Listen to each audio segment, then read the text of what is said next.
जय गुरुदेव। नाम प्रभु का। जय गुरुदेव। मेरा नाम जगदीश दत्त रस्तोगी है, लेकिन संगत में तो मुझे बंधु स्टूडियो होने के नाते बंधु जी के नाम से ही जानते हैं। गुरु महाराज भी बंधु कह के ही पुकारा करते थे।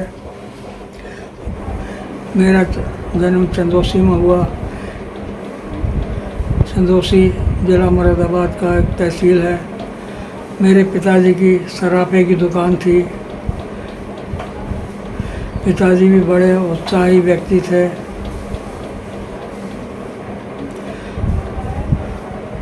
पिताजी से भी बहुत से लोग वैमनस्यता रखते थे। अकाल मृत्यु हो गई उनकी, और हमारी सराफे की दुकान को चलाने वाला कोई नहीं था। उस समय मेरी आयु 8 साल की थी जब पिताजी की मृत्यु हो गई। तो हमारे 5 मामा हैं। मामा लोग हमको बुला के ले गए बिलासपुर, जो रामपुर ज़िले का एक तहसील है बिलासपुर। बिलासपुर में ही हमारी शिक्षा दीक्षा हुई, बल्कि शिक्षा ही कहा जाए, शिक्षा ही हुई। कक्षा 2 में चंदौसी में पढ़ता था। बिलासपुर में हमको जंप लगा के कक्षाएं मिल जाया करती थी। या तो प्रभु की, गुरु महाराज की दया कह लीजिए, या जो भी हो। कक्षा 2, कक्षा 3 ना पढ़ के चौथा, और चौथे से छठी, और छठी से 7वीं, और कभी परीक्षा देने का नंबर नहीं आया। कक्षा 8 तक हिंदी संस्कृत की पढ़ाई हुई, और वहाँ से आने के बाद हमारी बड़ी बहन की शादी हो चुकी थी। बरेली में शादी हुई थी, लेकिन उनको, हमारे जीजा जी थे, उनको सर्विस लखनऊ में सचिवालय में थी, इसलिए बहन को भी, हमारी बड़ी दीदी को लखनऊ आना पड़ा, और मुझे अकेले ही उनके परिवार में रहना पड़ा। और परिवार में उनके सोने के आभूषण बनाने का ही काम हुआ करता था, वही हमने भी किया। लेकिन उसी दरमियान में कुछ प्रेरणा इस तरह की हुई आंतरिक, कि फोटोग्राफी की तरफ रुझान हो गया। मोहल्ले के एक पड़ोसी थे, कांति चंद्र नाम था उनका। मेला देखने गए थे, सावन के सोमवार का मेला। उनके पास कैमरा था। उन्होंने हमको कैमरा देते हुए कहा कि हमारी एक फ़ोटो इसमें खींच लो। हमने कहा हमें फ़ोटो खींचना नहीं आता है। उन्होंने कहा हम बताए देते हैं। जो पॉइंट उन्होंने बताए उस तरह से हमने क्लिक किया और फ़ोटो खींच गई। फिर उन्होंने हमारी फ़ोटो खींच दी, और बरेली शहर में आके, घर आके उन्होंने फ़ोटो बनवा के अगले ही दिन हमको दे दी। तो हम बड़े आश्चर्यचकित हुए कि ये तो, अरे वाह, मेरी फ़ोटो, मेरी फ़ोटो, मेरी फ़ोटो। कंधे पे कैमरा लटका के, उनका जो बैग था कैमरे का, और साइकिल के साथ उन्होंने हमारी फ़ोटो खींची थी। अब धुन लग गई कि फ़ोटोग्राफी सीखना है, फ़ोटोग्राफी सीखना है। अब प्रेरणा, मैं अब अनुभव ऐसा करता हूँ कि गुरु महाराज की या आध्यात्मिक दृष्टि से ही ये प्रेरणा हमको मिली, आंतरिक दृष्टि से, कि फ़ोटोग्राफी सीखना है। अपूर्ण साधनों से, तरह तरह के प्रैक्टिकल अनुभव करके हमने फ़ोटोग्राफी सीखी, अनुभव प्राप्त किया। और उसी दरमियान में एक गुरुजी भी मिल गए हमको फ़ोटो सिखाने वाले, और संयोग से उनको हमारे पास रहने का संयोग भी बन गया। मेला राम के यहाँ से हम गुड्स खरीदने जाते थे, मेला राम के यहाँ एक वर्कर था, उससे हमने कहा भाई हमें भी सिखा दो। उसने कहा हमारे गुरुजी हैं, उनसे हम मुलाकात करा देंगे। गुरुजी आने वाले हैं। गुरुजी जब आए तो हमारी मुलाकात उन्होंने करा दी। गुरुजी ने कहा हमारे रहने की व्यवस्था इधर कर लो, तो हम तुम्हारे पास आके फ़ोटो का जो अधूरा काम है वो पूरा सिखा देंगे। 3 महीने वो हमारे पास रहे। रात को आते थे, सवेरे चले आते थे। रात में जो कुछ हमें पूछना होता था वो बता दिया करते थे। जब वो जाने लगे, उस समय की बात है, हमने अपना एक छोटा सा स्टूडियो भी बना लिया था बरेली में, चित्र भवन के नाम से। ऊंचा सीताराम बड़ा अच्छा मोहल्ला है बरेली में। वहीं पर सूद वालों का परिवार एक अच्छा परिवार है, संपन्न परिवार है। उस परिवार के लोग आए कि हमारी बेटी की शादी है, आप फ़ोटो खींच दीजिए। हमने उनका ऑर्डर बुक कर लिया।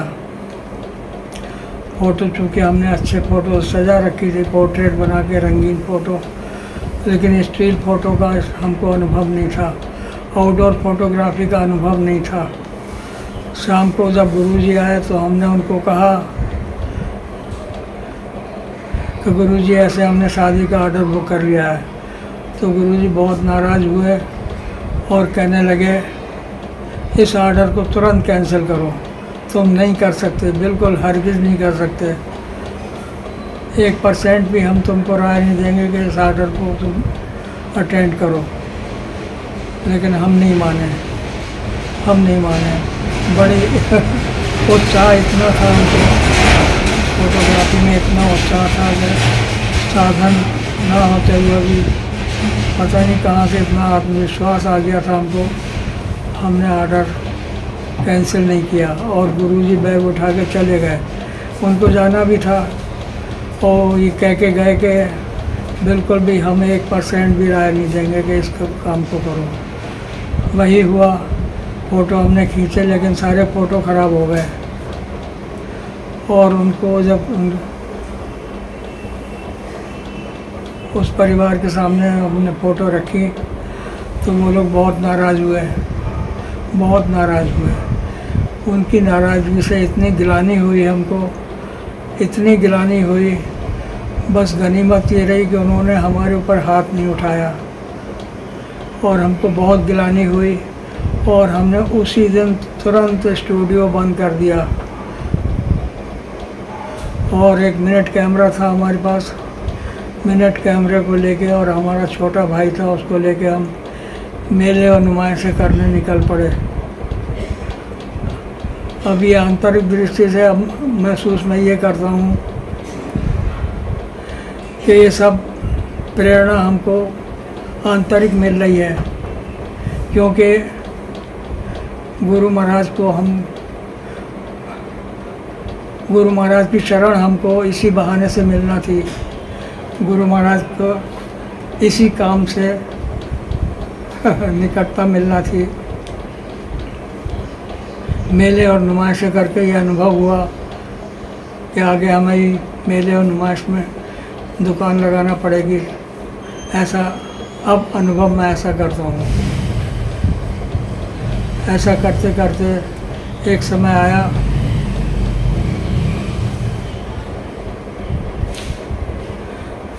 कि मेले और नुमाइशों का प्रोग्राम कोई नहीं मिला। तो प्रोग्राम था हरिद्वार, क्षमा कीजिएगा, प्रोग्राम था प्रयागराज में कुंभ के मेले का।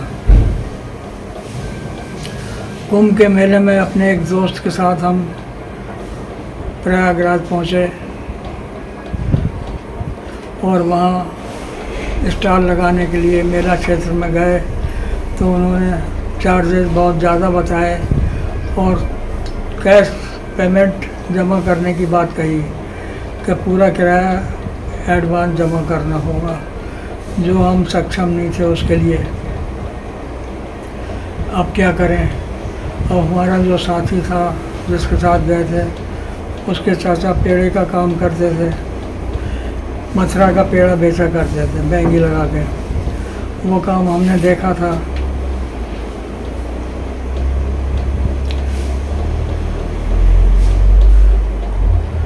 लेकिन उसने वो काम शुरू किया मथुरा के पेड़े का, लेकिन कुछ ही दिनों में सफलता नहीं मिली। तो उसने अपने पिताजी को बुला लिया। उसकी शादी हो गई थी, शादीशुदा था वो व्यक्ति। उसकी बीवी भी बहुत परेशान थी। हम लोग एक तरह से अज्ञातवास में थे। उसके पिताजी आए और अपने बेटे को बुला के ले गए और हमको भी कहा कि आप भी चलिए, आप भी छोड़िए यहाँ के, अपने वही फोटोग्राफी का काम कीजिए।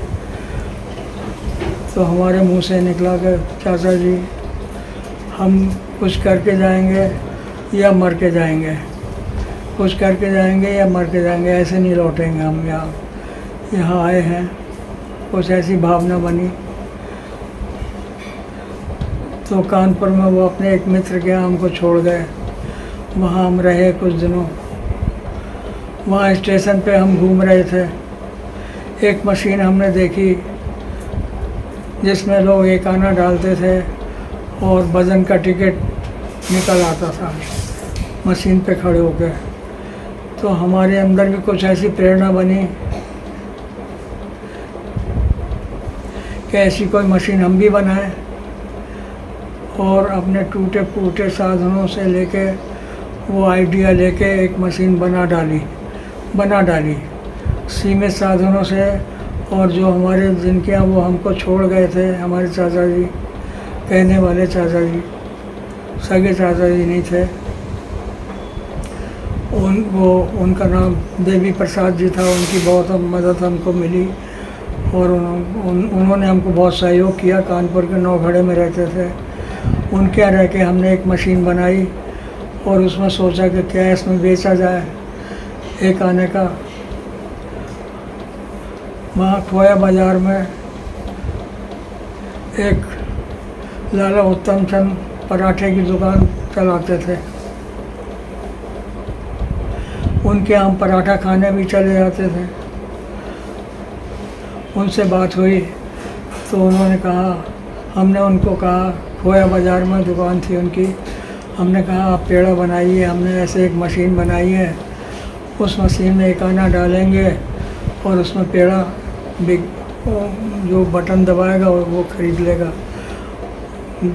ग्राहक को लेना देना किसी व्यक्ति को नहीं करना पड़ेगा, वो मशीन स्वयं ऑपरेट होगी। वो प्रभावित हुए और पेड़े का काम उन्होंने संभाला और मशीनें बनाने का हमने संभाला। क्षमा कीजिएगा, कानपुर के पटकापुर में और जूही देवी और बहुत सी रामा देवी और बहुत सी जगह, दोसर वैश्य, उमर वैश्य विद्यालय और जगह जगह वो मशीनें हमने बना के वहाँ रख दी और पेड़ा वो बनाते थे, सप्लाई हम करते थे। इस तरह से हमारा कारोबार चलने लगा। वहाँ पेड़े का नाम रखा गया था श्याम पेड़ा। उस समय हम अपने अज्ञातवास में थे। अपने घर वालों को, बरेली में बहन के ससुराल वालों को, किसी को हमारी जानकारी नहीं थी कि हम कहाँ हैं। होते होते वहाँ हमारे जीजा जी के एक दोस्त है, उन्होंने कहीं हमको देख लिया था। उन्होंने हमारे जीजा जी को बताया, ऐसे जगदीश को हमने कानपुर में देखा है अमुक स्थान पे। तो हमारे जीजा जी और हमारी जीजी वहाँ आए और हमारे पेड़े के कारोबार को देखा तो कहने लगे, जब यही काम करना है तो लखनऊ चल के करो। तो उनकी आज्ञा का पालन करते हुए, और संयोग ऐसा भी था कि हमारे लाला उत्तम चंद जो पेड़ा बनाया करते थे, उनके घर वाले भी आए। वो भी ऐसी मुफलिसी में दिन गुजार रहे थे। उनके घर उनको बुला के ले जाना चाहते थे और हमारे परिवार के लोग हमको बुला के ले जाना चाहते थे। तो कानपुर से नाता ख़त्म हो गया और हम लखनऊ आ गए। अब लखनऊ की बात शुरू होती है। जय गुरुदेव। लखनऊ में अपना मशीनों का सामान लेके जब पहुंचा आ गया तो हमारे जीजा जी एक किराए के मकान में रहते थे, आर्य नगर मोहल्ले में। डॉक्टर जयंती प्रसाद सक्सेना, उन्होंने 2 दुकानें ले रखी थी। होम्योपैथी के डॉक्टर थे वो। उसी बिल्डिंग में वो दुकानें उन्होंने ले रखी थी, जिसमें गुरु महाराज आके वहाँ उन्होंने अपना कार्य क्षेत्र बनाया। उसी में मेरा स्टूडियो बना। उसी में मैंने पहले मशीनों के द्वारा पेड़े का ही काम शुरू किया था।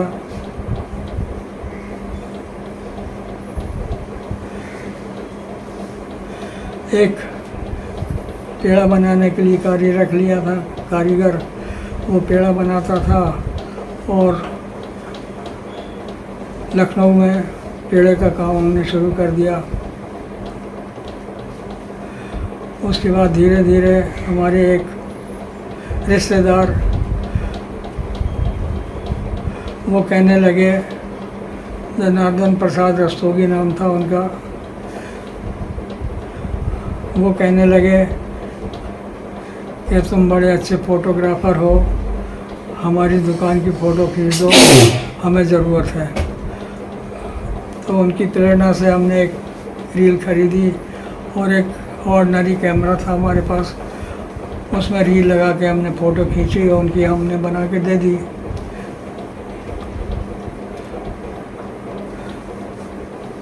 उसके बाद कुछ फ़ोटो, जब फ़ोटो का सामान हमने सब इकट्ठा किया, क्योंकि पेड़े के काम से आमदनी हमको हो चुकी थी काफ़ी।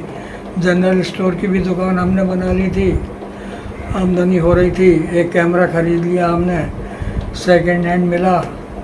उस समय विदेशों से आयात नहीं होता था फ़ोटोग्राफी का सामान,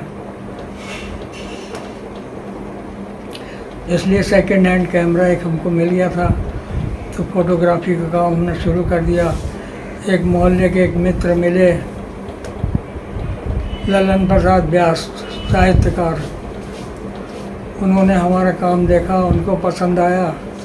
एक दिन कहने लगे, बंधु जी हवाई अड्डे चलना है। हमने कहा किस लिए? बोले हमारे एक अतिथि आ रहे हैं, उनकी फ़ोटो खींचना है।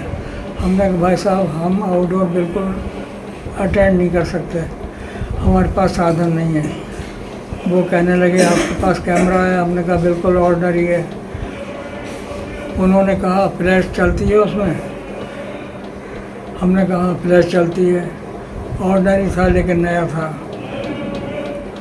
बोले बस ठीक है, फ्लैश चलना चाहिए, बस फ़ोटो खींचे ना खींचे, हमको देना ना देना उससे कोई मतलब नहीं है, बस हमें अतिथि का स्वागत करना है। और अतिथि थे उनके, जैसे भारत में टाटा बिरला प्रमुख उद्योगपतियों में गिने जाते हैं, इसी तरह से वो थाईलैंड के उद्योगपति थे। एक सरदार जी थे, सरदार त्रिलोक सिंह जी नाम था उनका। उनकी फ़ोटो हमने खींच के दी, तो वो संयोग से फ़ोटो स्टिल आराम से खींची थी, वो बन के उनको दे दी गई। और धीरे धीरे हम फोटोग्राफी की तरफ बढ़ने लगे। और भी उनके एक मित्र थे, उनका नाम था रामकृष्ण खत्री। उनको फिल्मी कलाकारों से रुचि थी, वो फोटोग्राफी के सेशन किया करते थे लखनऊ में। फिल्मी कलाकारों को बुला के उनको प्राइज़ दिया करते थे, जैसे फिल्म फेयर के अवार्ड होते हैं। इसी तरह से उन्होंने Uttar Pradesh film journalist association इस नाम की संस्था बना ली और बहुत से फिल्मी कलाकार, पृथ्वीराज कपूर, शशि कपूर, हेमा मालिनी और प्रदीप कुमार, और नाम मुझे सब याद नहीं है, 50 कलाकारों के फ़ोटो हमें खींचने का सौभाग्य मिला। जहां हम बरेली में असफल होकर भागे थे। अब हमको बहुत आत्मविश्वास होने लगा था। व्यास जी के एक प्रोग्राम में वो हमको दिल्ली भी ले गए थे। दिल्ली में विज्ञान भवन में उन्होंने फ़ोटो, व्यास जी ने एक संस्था बनाई थी प्राच्य संस्कृति परिषद। उसमें बहुत से विदेशी, थाईलैंड वगैरह और मलेशिया और कहाँ के अतिथि, उनके बहुत काफ़ी उद्योगपतियों से संबंध था। विज्ञान भवन में प्रोग्राम किया, वहाँ के फ़ोटोग्राफी हमसे करवाई उन्होंने और सारे फ़ोटो अच्छे बन गए उनके। और उपराष्ट्रपति गोपाल स्वरूप जी पाठक थे, श्रद्धेय मोरारजी देसाई उप प्रधानमंत्री थे, उस समय की बात है। फ़ोटोग्राफी हमने की और फ़ोटो सबको पसंद आए, तो हमको बहुत अच्छी प्रेरणा मिली। जय गुरुदेव।